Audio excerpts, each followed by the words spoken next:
Hello guys, के छ? धेरै पछि फेरि भिडियो बनाएको छु। एक्जामहरू थियो, त्यतिखेर बिजी भयो। प्रोजेक्ट लास्ट सेमिस्टरको प्रोजेक्टहरू बनाउनु पर्ने थियो नि त, त्यही भएर है। अब प्लस अल्छी पनि भयो धेरै। आज चाहिँ फेरि धेरै पछि भिडियो बनाउन गइरहेको छु। आज चाहिँ म साइक्लिङको लागि जाँदैछु। यस क्यान्डामा यो मेरो फर्स्टै हो भनौँ न साइक्लिङ। यतातिर छेउको पार्कतिर जाँदैछु।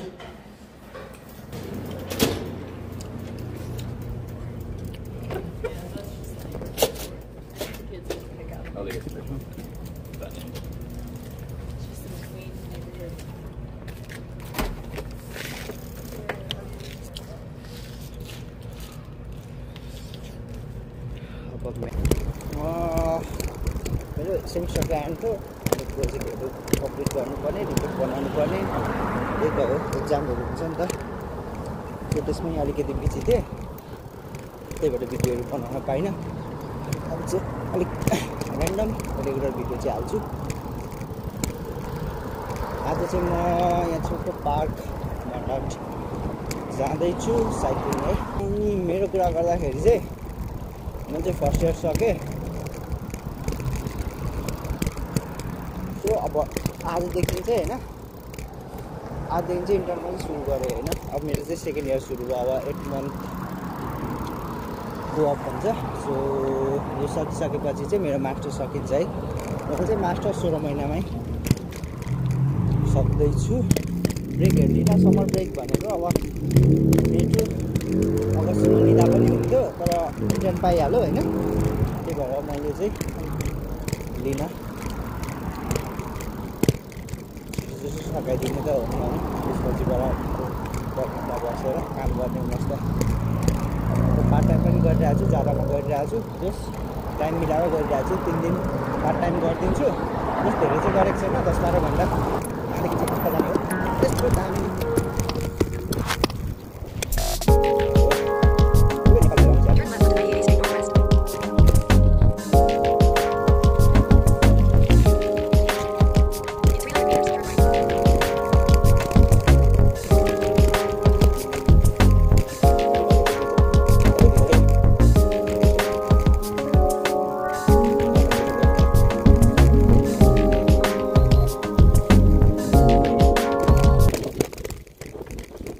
अब इन्डिटेट आउट गरेर कन्टेन्टहरू हुन्छ नि प्लान गरेर त्यस्तो चाहिँ हाल्न मन छैन, हाल्दिनँ पनि।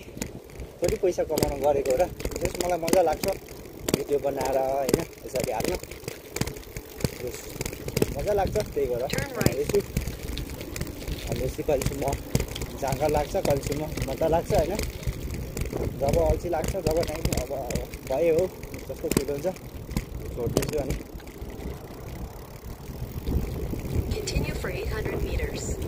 जुन कुरामा इन्ट्रेस्ट लाग्छ होइन, त्यो गर्नै पर्यो नि त अहिलेको फ्री टाइममा। मजा लागिरहेको भने कन्टिन्यू गर्ने हो, मजा लागेन भने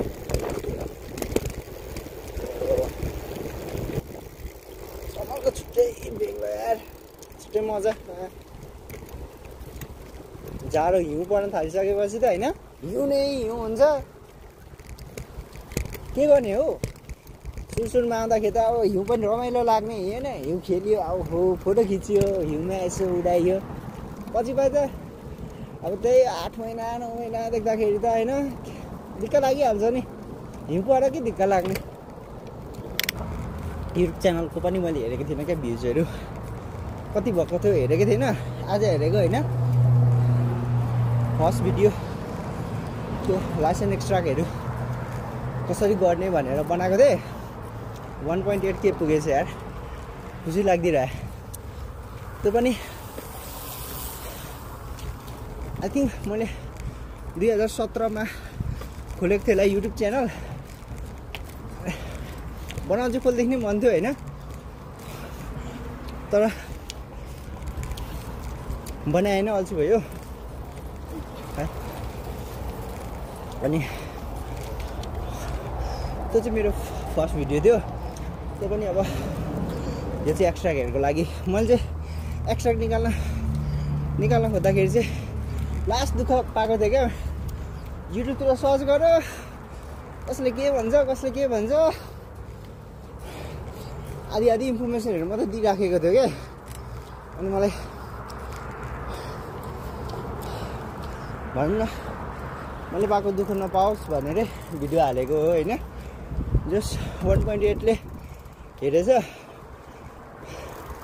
कतिलाई हेल्पफुल पनि भयो होला होइन। त मेरो फर्स्ट भिडियो थियो, कति मिस्टेकहरू गरेँ होला, तर जस्ट जानेको कुराहरू चाहिँ मैले त्यहाँ सेयर गरेको छु।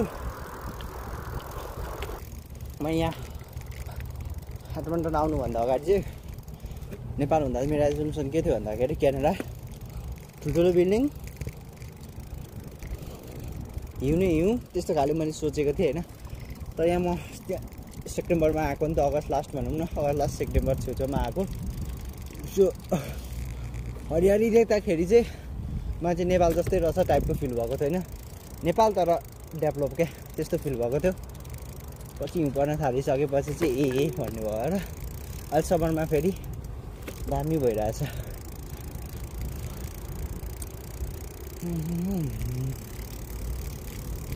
In 50 meters, your destination will be on the left. Your destination is on the left.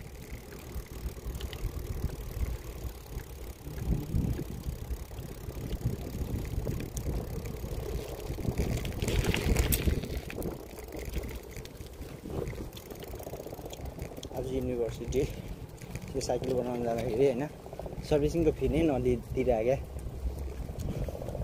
त्यस एउटा लक्की नै लकको मात्र पैसा खर्च अब सामग्री बोल्यो भने सबैतिर सजिलै हुन्छ। ठुलो पल्टिनु चाहिँ भएन।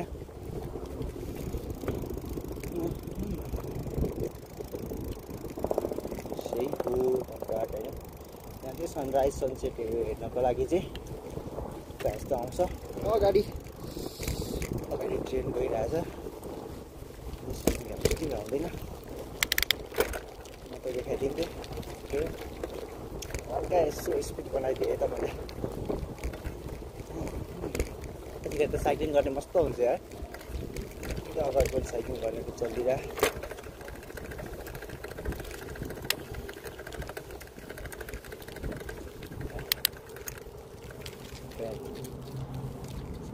यो होइन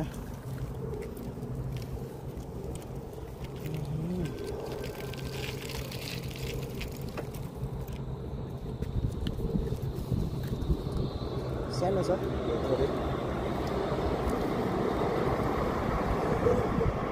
साइकल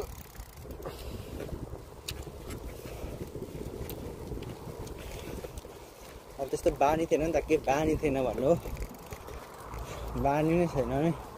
नेपालमा कहिले कुदाइयो एउटा बच्चा बेला कुदाइएको थियो। बच्चा बेलामा त के हुन्थ्यो, भैया साइकल क्या, भारी बोक्ने भैया साइकल हुँदैन हो त्यस्तो भैया साइकल होइन। अब सानो पनि छुट्टै हुन्थ्यो, तलपट्टि त्यो डन्ठा तलतिर यस्तो गरेर होइन कुदाउने। आफ्नो उमेरको साथीहरूमा त हिरो साइकल कुदाउन आउँछ, त्यही पनि यस्तो भएर 25 लेडिज साइकल किन्नु भएको थियो। त्यही लिएर स्कुल जान्थेँ। त्यो लेडिज साइकल पनि उल्टा थियो कि, सानो साइकल होइन तर त्यसमा पनि डन्ठा थियो। त्यस्तै भए पनि लिएर जान्थेँ।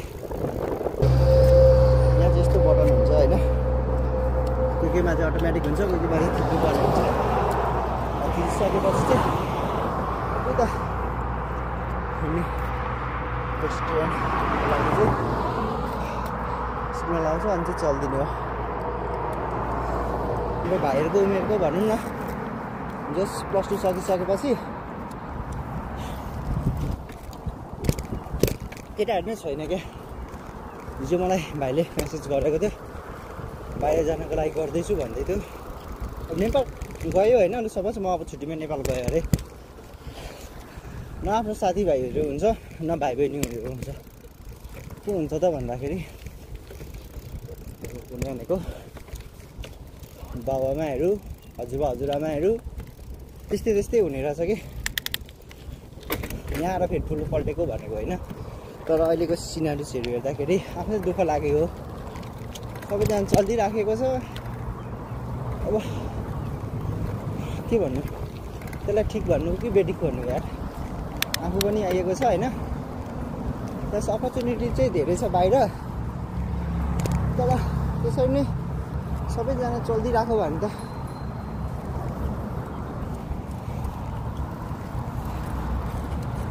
नेपालमा चाहिँ को हुन्छ त, कोही नै हुँदैन नि त।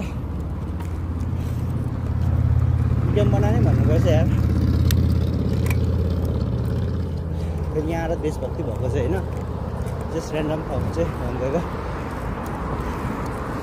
अस्ति घरमा मम्मीको अपरेसन गर्नु परेको थियो, अब रुङ्ने मान्छे पनि छैन क्या, हस्पिटल बस्नु पर्ने हुन्छ नि त, रुङ्ने मान्छे पनि छैन। अब बाबा घरको पनि काम गर्नुपर्छ, हस्पिटल पनि फेरि हजुरबा मात्र हुनुहुन्छ, बाहिर दाइदी पनि बाहिर छ नि त। त्यस्तो सिचुएसन के। अब यो त अहिले त ठिकै छ होइन, तर अबको 10 वर्ष 20 वर्ष पछि हुँदै हुँदैन।